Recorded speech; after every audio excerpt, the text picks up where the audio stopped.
At 19, Tessa Wren Donnelly had $34 in cash, a hiking backpack she had bought secondhand for $6, and the kind of quiet that settles into a person after they have buried two parents in 14 months.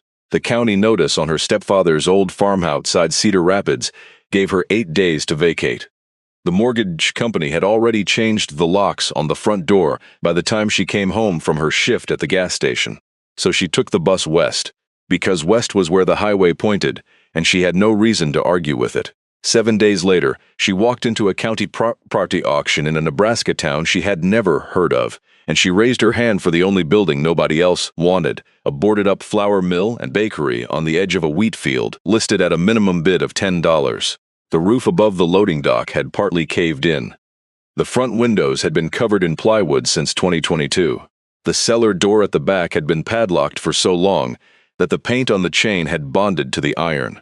But behind a wooden flour bin in the milling room, set into the brick floor under a layer of bag dust that had not been disturbed in 2 years, was a sealed compartment, and inside that compartment was a leather notebook filled in pencil across 53 years, hidden by a woman who had spent her whole adult life quietly making sure that this exact morning would one day arrive.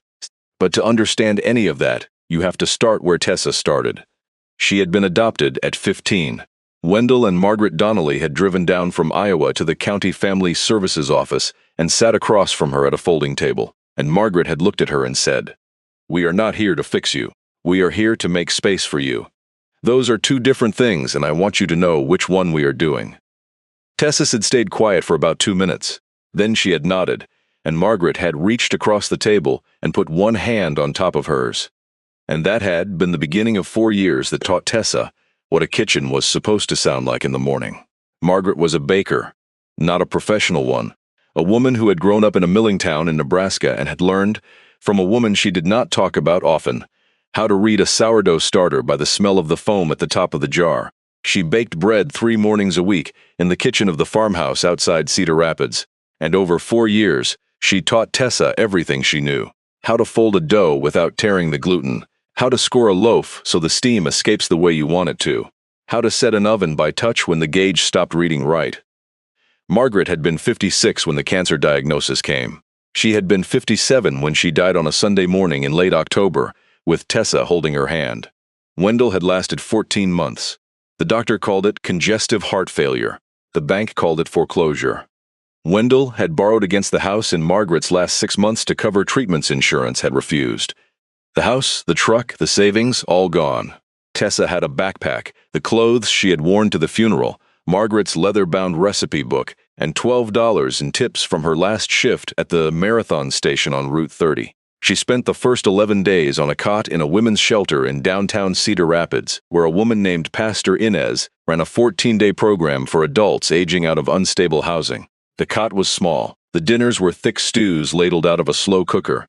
Tessa washed her hair in a sink with a bar of green soap. She read Margaret's recipe book at night under the basement lamp. The notes in the margins were the closest thing to her mother she had left. By the end of the second week, her $12 had become $5.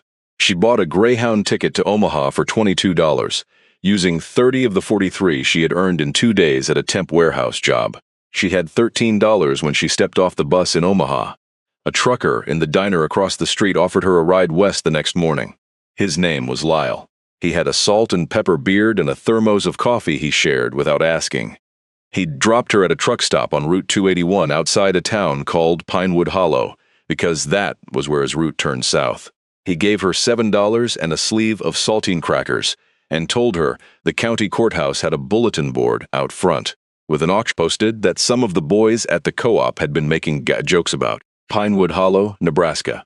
Population 3,142. The town sat in a shallow basin where 2 creeks called Aldridge Run and Maple Branch came together before joining the Platte.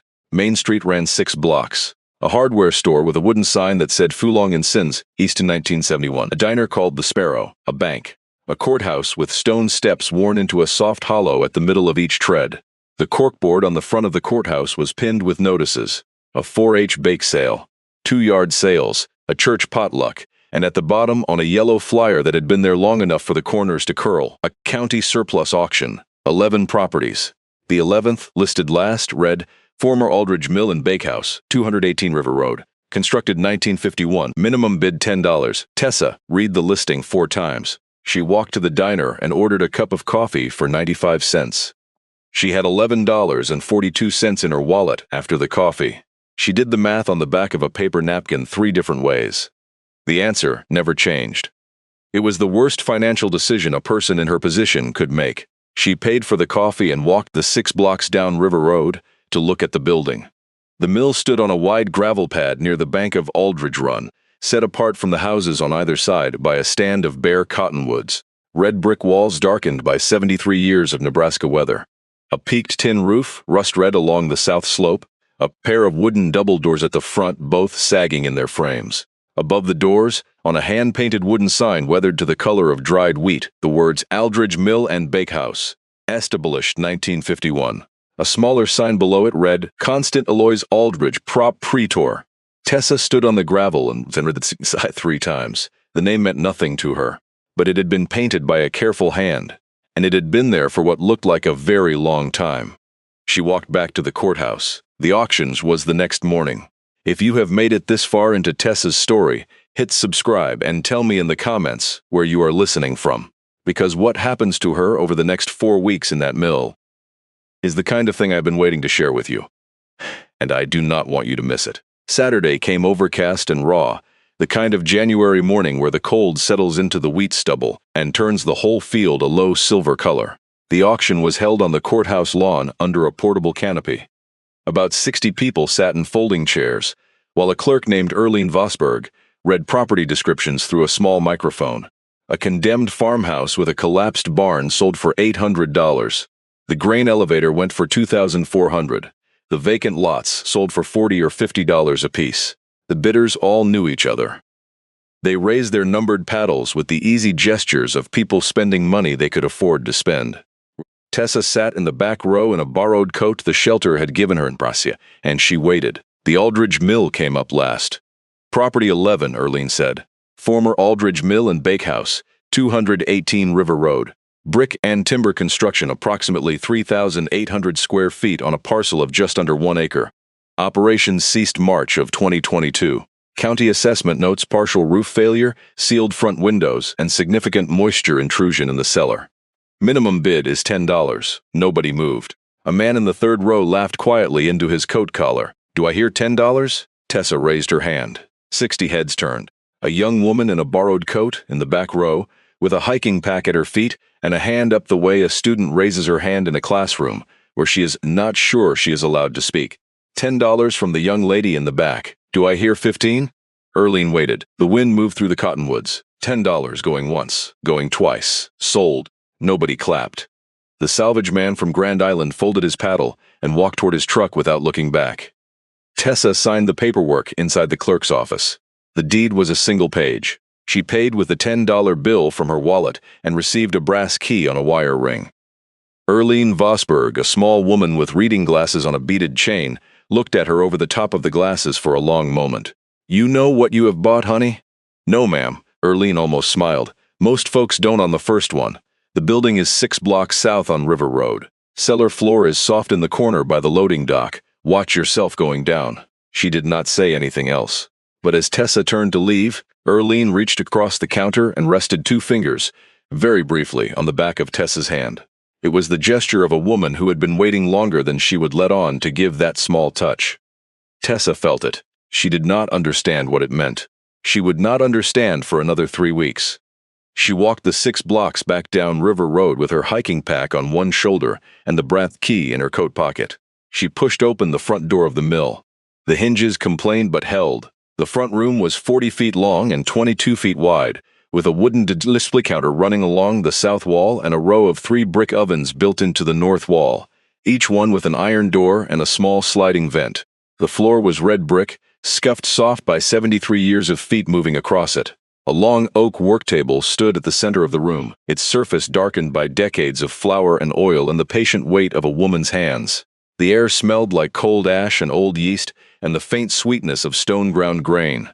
Tessa stood in the doorway and breathed it in and did not move for a full minute. Past the front room, through an archway, the milling room. A circular granite millstone, just over 3 feet across, sat in the middle of the brick floor on a heavy oak frame. A wooden hopper hung above it.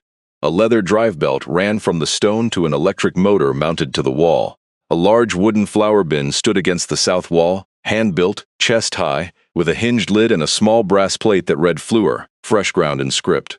Behind the milling room, a small kitchen with a cast-iron sink, a kerosene cook stove, and a back door that opened onto a screened porch overlooking Aldridge Run.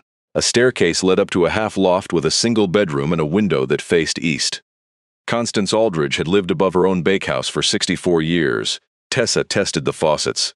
Dry. She flipped the wall switches. Dead. The building had been disconnected from everything, but the breaker panel still had its switches, the pipes under the sink were intact, and the chimney over the brick ovens was lined with sound brick all the way up. The building was sleeping. It was not gone. She had $8.42 and a hiking pack and a key that fit in her hand. She had bought a bakehouse for $10. That was where she would have to begin. She spent the rest of the afternoon clearing the front room. A push broom from the milling closet handled the broken plaster. She dragged the fallen ceiling tiles out to the gravel yard by hand. By evening, she had a swept rectangle of brick floor in the corner nearest the ovens. She unrolled her sleeping bag onto it. She ate 3 saltines from Lyle's sleeve.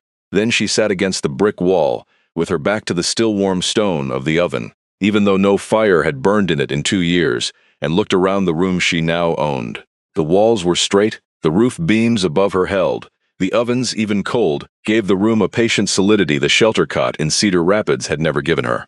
She slept straight through until morning. Daylight changed everything.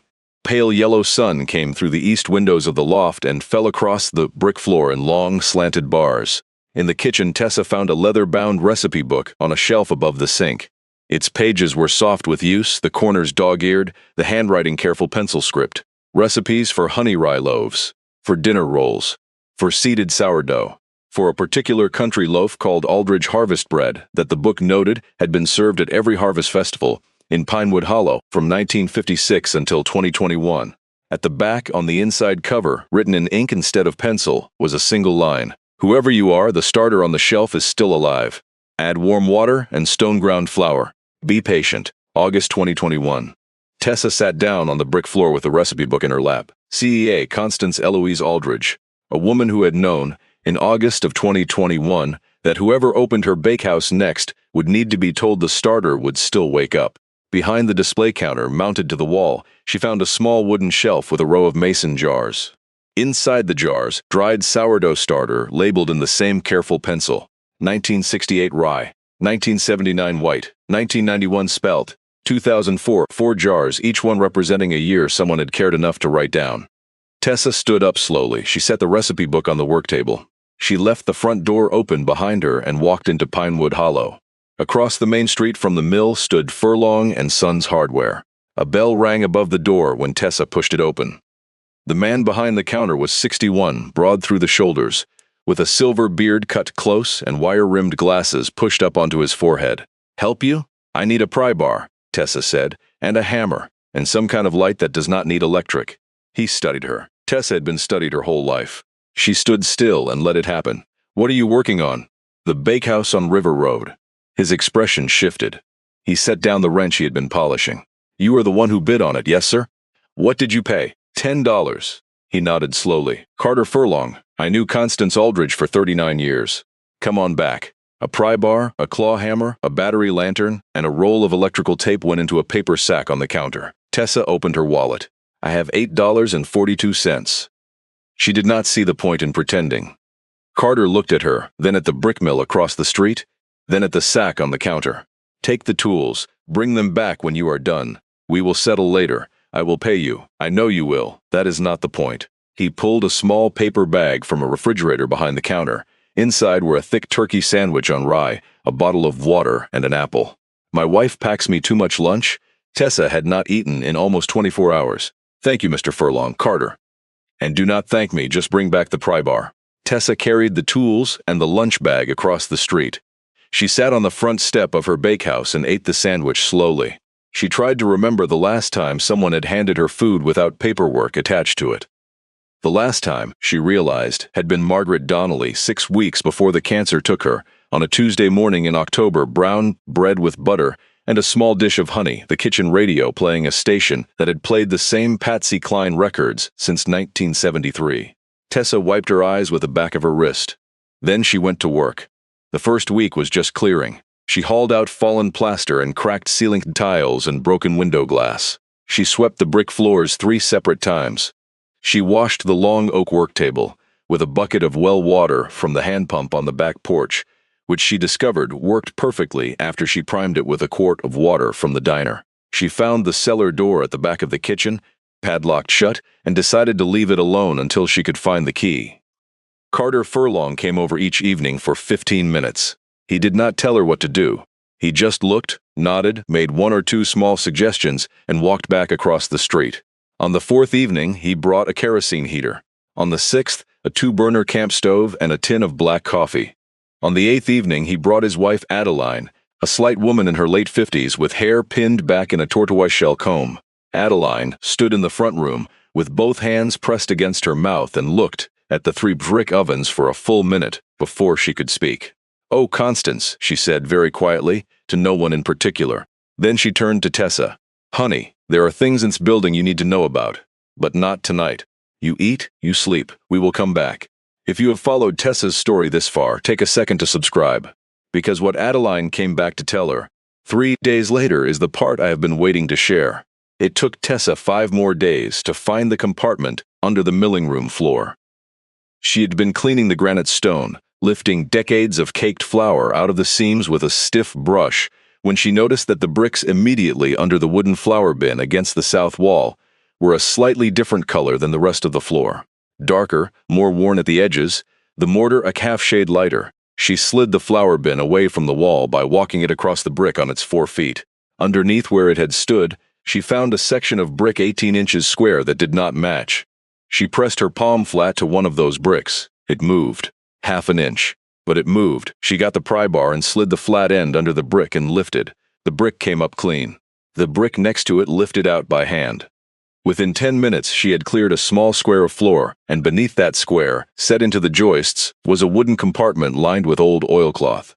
Inside lay 3 things: a leather notebook dark brown, the spine softened with age, a thick manila envelope sealed with a wax stamp, and a small tin box with a folded square of cream linen on top of it. Tessa sat down on the brick floor with her back against the wooden side of the flour bin, and she opened the notebook to the first page. The handwriting was the same careful pencil script as the mason jars on the shelf. The first entry was dated July 18, 1968. It read, 6 loaves to the Whitlock family. Boyd Whitlock laid off at the mill. No charge. Recorded only so I remember to check on them in spring. The second entry dated July 25, 1968. 6 loaves to the Whitlocks. Mr. Whitlock still out of work. 3 loaves to Mrs. Bowman, whose son shipped out to Da Nang on Monday, no charge. Tessa turned the page. The entries kept going. Every Monday, week after week, year after year. Loaves given without charge to families in Pinewood Hollow who needed them. A widow whose husband had died in a tractor rollover in 1972. A young family whose house had burned in the winter of 1986. A returning soldier in 1991 whose wife had moved out while he was overseas. A young woman in 1991 who had walked into the Bakehouse with $13 in a paper sack and stayed 19 months for room and board. Constance had called these the Monday loaves. She had baked an extra 36 loaves every Monday morning for 53 years, given them away to whoever in town was having a hard week, and kept a private record of every single loaf in this notebook, not for credit, but, as she had written in one margin in 1983, so that the kindness has a memory, even if the giver does not. Tessa turned the pages slowly. 316 pages, tens of thousands of loaves. The last entry was dated November 2021. The handwriting had grown shaky. 36 loaves Monday. The doctor in Lincoln says it is the lungs. Not long now. The starter is on the shelf. The recipe book is in the kitchen. The fund is at First Pinewood Savings. I have done what I could. The Bakehouse will wait for whoever comes next. See, Tessa closed the notebook. The January light slid across the milling room and caught the granite of the stone, turning it the color of pale wheat at noon. She opened the manila envelope next. Inside were 3 folders. The first held bank statements from First Pinewood Savings for an account titled Pinewood Mutual Aid Fund. The most recent statement, dated September 2022, showed a balance of $247,318. The deposits were small and steady, going back to 1969. Some deposits were marked in the margin in Constance's hand. Harvest sale receipts 74, 25 1981. Furlong Hardware quarterly donation, $25 1989. Carter Furlong's last name appeared 43 times across 26 years. The second folder held a last will and testament, drafted in April of 2021 by Hollis Yarbrough of Pinewood Hollow. The will named one beneficiary, Tessa Wren Donnelly of Cedar Rapids, Iowa, daughter of Margaret Ruth Donnelly, née Pruitt. The will left to Tessa the full real property at 218 River Road, all contents thereof, and the full balance of the Pinewood Mutual Aid Fund. Tessa read her own name 3 times. She read her adoptive mother's full maiden name, Margaret Ruth Donnelly, née Pruitt, 3 times. Then she opened the third folder. Inside were 19 white envelopes, sealed in Constance's hand, addressed to Margaret Pruitt, Cedar Rapids, Iowa. Each had a date on the back: 1994, 96, 1998. The dates ran every other year all the way to 2020. None had been mailed. Tessa picked up the tin box. She lifted the cream linen from the top. Underneath was a photograph, taken on the front porch of the Bakehouse, dated on the back in pencil. Margaret, age 24, Pinewood Hollow, October 1991. The young woman wore a flour-dusted apron over a denim shirt. Her hair was pulled back in a French braid. She was holding a loaf of bread in both hands and smiling at the camera with the easy, guarded smile of a young person who has just been given a room and a job and the first kindness of her adult life. Tessa knew the face. She had spent 4 years looking at it across a kitchen table. It was Margaret Donnelly's face, 29 years before Margaret had walked into a foster care office in Iowa and asked, in a soft voice that did not waver, for an older child nobody else had picked. If you have stayed with Tessa's story to this point, the next part is the one I will not summarize. Stay with me. Adeline Furlong came to the Bakehouse the next morning at 7. She brought a thermos of coffee, 2 ceramic mugs, and a small cake tin holding 2 slices of cinnamon bread. Tessa was sitting on the front step waiting for her. She had not slept. Adeline took one look at her face and sat down on the step beside her without saying anything. She poured coffee into both mugs and put one into Tessa's hands and closed Tessa's fingers around it. "You found something," Adeline said. "I found a notebook, and a will, and 19 letters." Adeline was quiet for a long minute. A grain truck passed on River Road. "Then I had better tell you about Constance," she said, "and about your mother, because Margaret Pruitt lived in this building for 19 months. And you have a right to know what kind of young woman she was." Constance Eloise Aldridge had been born in Pinewood Hollow in 1932. Her father had built the mill and bakehouse in 1951 after the war. Constance had taken it over at 25 when her father died of pneumonia in 1957. She had run it alone for 64 years. She had never married. She had baked bread for the whole town 6 days a week, and she had kept her doors open to anyone in trouble. Over those 64 years, she had quietly taken in 17 different young women who had nowhere else to go, given them work, a room above the bakehouse, and the time it took to figure out the next part of their lives. One of them, a young woman named Delphine Ross, stayed almost 4 years, Adeline said. She went back to Lincoln in 1981 to study nursing. She is retired chief of pediatrics at the hospital in Kearney now. Your mother Margaret was one of those young women. Margaret Pruitt had come to Pinewood Hollow in the fall of 1991 at 24. She had walked out of a rough place outside Sioux City on a Greyhound bus with $13 and a paper sack. She had gotten off the bus in Pinewood Hollow because that was where she had run out of money. She had walked into the Sparrow at 8 in the morning, asked if there was any work, been told no, and then she had crossed the street to the Bakehouse to ask the same question. Constance had looked at her and said, "There is no paying work, but there is a room above the kitchen and a hot oven, and I could use someone to help me need. Sit down, have breakfast." Margaret had stayed 19 months. Constance had taught her the honey rye, the dinner rolls, the seeded sourdough, and Aldridge harvest bread. She had learned to read a starter by smell, to know when a dough was ready by the resistance against her palm, to set an oven by feel. In the spring of 1993, Margaret had taken a bus back to Iowa with the small wages Constance had been able to pay her, and the larger gift of having been taught how to make her own bread. She wrote Constance twice that first year, Adeline said, then once a year for a few years. Then nothing. People do that, honey. They go on with their lives. It is not unkindness. It just means they have something to do. Constance had kept writing back, though.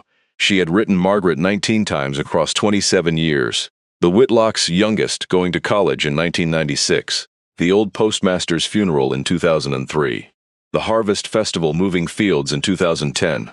Constance had written each letter and sealed it and addressed it, and then she had not mailed it. She told me once. Adeline said that she did not want to be the kind of woman who reached into someone else's life uninvited. The letters were not for sending. They were for keeping. So that if Margaret ever came back, the years would all still be there in a stack on the shelf. But in 2020, Constance had hired Hollis Yarborough to find Margaret. He had found a Margaret Donnelly in Cedar Rapids, married to a man named Wendell Donnelly. He had also found, in the public adoption records of Lynn County, Iowa, a decree from March 2020 in which Margaret Donnelly and her husband had adopted a 15-year-old young woman named Tessa Wren Carter from the county foster system. Constance read that decree, honey, Adeline said. She sat in the chair behind the counter for 2 hours without saying a word. Then she stood up and said, Adeline, I have one more thing left to do. She went to Hollis Yarborough's office that afternoon and she wrote the will. Adeline poured the last of the coffee into Tessa's mug. She left the Bakehouse to you, not to Margaret, to you, because Margaret had been given her gift 33 years ago in this building, and the next gift had to go to the next young woman who needed it. And she had a feeling, she said, that one day that young woman would be Margaret's. Adeline looked at her. Constance died in December of 2021. Hollis Yarborough died of a stroke 9 months later. The probate file got buried with him. The county took the building for back taxes, and nobody who knew you existed could find Margaret Donnelly in time to tell her any of it. Carter and I knew. We have known since 2020. We could not find you when Constance died. We did not know your name. 3 weeks ago, Erlene Vosberg told Carter the surplus auction list was being finalized, and the Bakehouse was on it again. Carter printed the listing himself, and he mailed 11 copies to every women's shelter and church relief office within 150 miles of Cedar Rapids. Tessa looked at her. You mailed it. We mailed 11 copies. We did not know which one would find you. We only knew that if you were Margaret's, you would come. Tessa sat on the front step of the Bakehouse she now owned, and she held the cold coffee in both hands, and she did not cry, because Margaret had not been a woman who cried, and Tessa had been raised by Margaret. But she put her head down on her knees, and she stayed that way for a long time, while Adeline Furlong sat beside her on the step and put one hand on the small of her back and did not speak. The first letter Tessa opened that afternoon was dated November 1994. It read, in part, Dear Margaret, the harvest came in heavy this year. The starter on the shelf is the same one you fed every Sunday night last year. I think of you when I need. I hope Iowa is being good to you. C. Tessa read all 19 letters that day, sitting on the brick floor with the millstone behind her and the January light moving slowly across the wall. By the time she finished the last one, dated August 2020, the light was gone, and she was reading by the battery lantern Carter Furlong had given her on the first day. The county records confirmed everything within a week. Hollis Yarborough's partner, a younger attorney named Renata Bream, was driven back from Lincoln on a Friday morning. She produced the original probate file from a storage box in the basement of her firm. The will was valid. The Pinewood Mutual Aid Fund was intact at First Pinewood Tut's savings, untouched for 2 years, the interest still accruing. The total balance, with interest, came to $268,493. The Bakehouse, which the county had been holding for back taxes, transferred to Tessa upon her payment of the auction price. The probate court ruled the auction valid and the transfer complete on a Tuesday in early February. That same Tuesday, a man in a charcoal suit parked a black Cadillac in front of the Bakehouse. He introduced himself as Royce Pemberton, Director of Regional Acquisitions for Heartland Grain Holdings. He had been planning, he said, to purchase the Aldridge property for the past 19 months as part of a larger consolidation. His company had intended to build a small regional grain transfer terminal on the site. He was prepared to offer Tessa $52,000 cash. That is 5,200 times what you paid, he said with a small practiced smile. An excellent return. The buildings is not for sale, Tessa said. Miss Donnelly, I respect your position, but the property has a complicated history. My attorneys believe the original probate filing has standing issues. I am offering you a clean exit. Tessa went back inside the Bakehouse. She came out with a leather notebook, the manila folder, and the bank statement. She set them on the hood of his Cadillac. The probate was finalized by Judge Annabelle Stroud in the district court last Tuesday. The deed is in my name. The fund is in my name. The original will, drafted by Hollis Yarbrough in 2021, names me as sole beneficiary. The county only held this property for back taxes. I paid the taxes. The property is mine. She opened the notebook to a page she had marked. And there is something else you should know, Mr. Pemberton. She pointed to a row of entries. Constance Aldridge gave 36 loaves of bread to the Pemberton family in the winter of 1984. Your father was out of work for 10 that year after the elevator closed. There is a note here, no charge, family of 4. 6 loaves a week, recorded with care. See, she wrote that in pencil in this book 40 years ago. And she did the same thing every winter for 2 years, until your father was hired on at the new elevator in Holdredge. Royce Pemberton looked at the page. He did not move. He read the entry twice. The wind moved a corner of the page and Tessa held it down with her thumb. I did not know, he said very quietly. She did not tell people, Tessa said. That was the point. Royce stood at the hood of his Cadillac for a long minute. He looked at the brick wall of the bakehouse. He looked at the painted sign above the door. He looked back at the page. My mother told me once, he said, that we ate bread that winter from a mill in Pinewood Hollow. She never said whose. It was Constance's, Tessa said, and every other loaf in this town that nobody could pay for. For 53 years, Royce Pemberton got back in his Cadillac. He sat in the driver's seat with both hands on the steering wheel for almost 10 minutes. Then he got out, walked back over, and handed Tessa a card. I will withdraw the acquisition interest, and if there is ever anything I can do for this building, I would consider it a favor to be allowed to. My personal cell number is on the back. He got back in the Cadillac and drove slowly back toward Lincoln. If this story has stayed with you, share it with someone who needs to hear it. The last part is what makes the whole thing real. By the first thaw of late February, the bakehouse had running water, electricity, and a fully replaced front window. Carter and Adeline Furlong had moved Tessa out of her sleeping bag and into the small, brass-framed bedroom upstairs, where Constance herself had slept for 64 years. A retired electrician named Asa Whitlock, grandson of Boyd Whitlock from the first entry in the notebook, rewired the kitchen on a Saturday morning and refused payment. Pinewood Hollow learned about the bakehouse the way small towns learn things. Slowly and then all at once. Tessa used a portion of the Pinewood Mutual Aid Fund to bring the building back to working order. She had the brick ovens inspected and recertified. She fed the 1991 spelt starter with warm water and stone ground flour on a Tuesday afternoon, and within 30 hours the jar on the shelf was foaming gently, the same wild yeast that had risen Constance's loaves for nearly 30 years, awake again on Tessa's work table. She baked her first loaf of Aldridge harvest bread on the 3rd Sunday of March. Carter and Adeline came over for dinner. The bread came out of the oven the color of pale wheat, with a crackling crust and a soft crumb that smelled, Adeline said with her hand over her mouth, exactly the way Constance's had smelled in 1979. Tessa cut it into thick slices, and the 3 of them ate it warm with butter, and they did not speak for a long time. By April, the bakehouse was open. 3 days a week at first, then 5. Tessa baked from 4 in the morning until noon. The display case held honey rye loaves and dinner rolls and seeded sourdough and Aldridge harvest bread. The Pinewood Mutual Aid Fund was registered as a small nonprofit, with Tessa as director and Adeline Furlong and Renata Bream as trustees, and it kept on operating the way Constance had operated it. Every Monday morning, Tessa baked 36 extra loaves. She gave them to whoever in town was having a hard week. She kept a private notebook in pencil in the drawer beneath the cash register the way Constance had. Royce Pemberton called in late March. His mother had passed the week before. She had asked, near the end, to be buried in Pinewood Hollow next to her parents. He drove out for the service.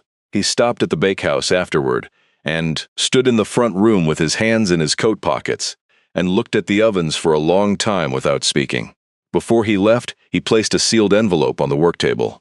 Inside was a check made out to the Pinewood Mutual Aid Fund for $30,000. The note with it read, "For the winter of 1984, 40 years late.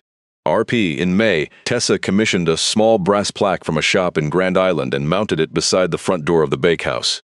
The plaque read, "In memory of Constance Eloise Aldridge, 1932 to 2021, who baked for this town for 64 years and never asked to be thanked. And in memory of Margaret Ruth Donnelly, née Pruitt, 1967 to 2024, who learned to bake in this building when she had nowhere else to go, and who passed the gift on to her daughter." The morning Tessa hung the plaque, about 35 people stood on the gravel yard in the spring sun. Carter and Adeline, Asa Whitlock, the owner of the diner, Erlene Vosberg, Delphine Ross, the retired pediatrician from Kearney, who had once stayed almost 4 years above this bakehouse in the 70s, drove the 4 hours over to be there at the age of 66. She brought a small framed photograph of herself at 22 with Constance on the front porch. She set it on the work table next to the photograph of Margaret. Tessa did not give a speech. She thanked the people who had come. Then she went inside and brought out a basket with 35 small fresh loaves, still warm from the morning bake, and she gave one to every person standing on the gravel, and she did not charge them, because that was not the kind of bakehouse this had ever been. That evening, after the visitors had gone home, Tessa climbed the staircase to the small bedroom above the kitchen. She sat on the brass bed and looked out the east window at the wheat fields beyond Aldridge Run, where the winter wheat was already coming up green. She took the silver chain from around her neck and looked at the locket that had been Margaret Donnelly's. Inside, Tessa had placed a folded slip of paper on which she had copied, in her own careful pencil hand, the inscription from the back of Constance's recipe book. "Whoever you are, the starter on the shelf is still alive. Add warm water and stone-ground flour. Be patient." The wind moved through the wheat. The bakehouse was warm beneath her. A faint sweet smell of sourdough rose from the work table downstairs. A small bakehouse is a patient thing. It waits for the bread, and then it waits for the next bread, and eventually, when the baker is gone, it waits for whoever will come next. Constance Aldridge had been the one waiting at the Aldridge Mill since 1957. She had taught Delphine Ross in the 70s. She had taught Margaret Pruitt in 1991. And in the end, after Constance was gone, the bakehouse itself had waited 2 more years. The starter sealed in glass jars, the notebook hidden under the flour bin, the Ross stacked in a tin box for a young woman to walk down River Road in January with a borrowed coat and $10, and the same careful steadiness her adoptive mother had carried out of this building 31 years before. Constance had waited for Tessa for the last year of her own life, ever since the day in 2020 when she read a court decree in Hollis Yarbrough's office and understood, in some quiet way she could not quite explain, that the gift she had passed to Margaret in 1991 had grown a second time and had a face she would never live to meet. Margaret had waited for her in the recipes she had written in the margins of a book she had not lived long enough to use. Carter and Adeline Furlong had waited by mailing 11 copies of a yellow flyer to every shelter they could find. Erlene Vosberg had waited at the courthouse counter with 2 fingers and a touch on the back of a young woman's hand. Each of them, in their own quiet Nebraska way, had been waiting for the young woman who would walk into a county auction in the back row and raise her hand for a building nobody else wanted. Tessa Wren Donnelly was 19 years old and orphaned. She had $10 to her name, and she spent it on an abandoned bakehouse in the wheat country of central Nebraska. It was the best $10 she ever spent. If this story moved you, share it with someone who needs to hear it. And tell me in the comments, what is a kindness someone gave you that you have never forgotten? See you on the next quiet road.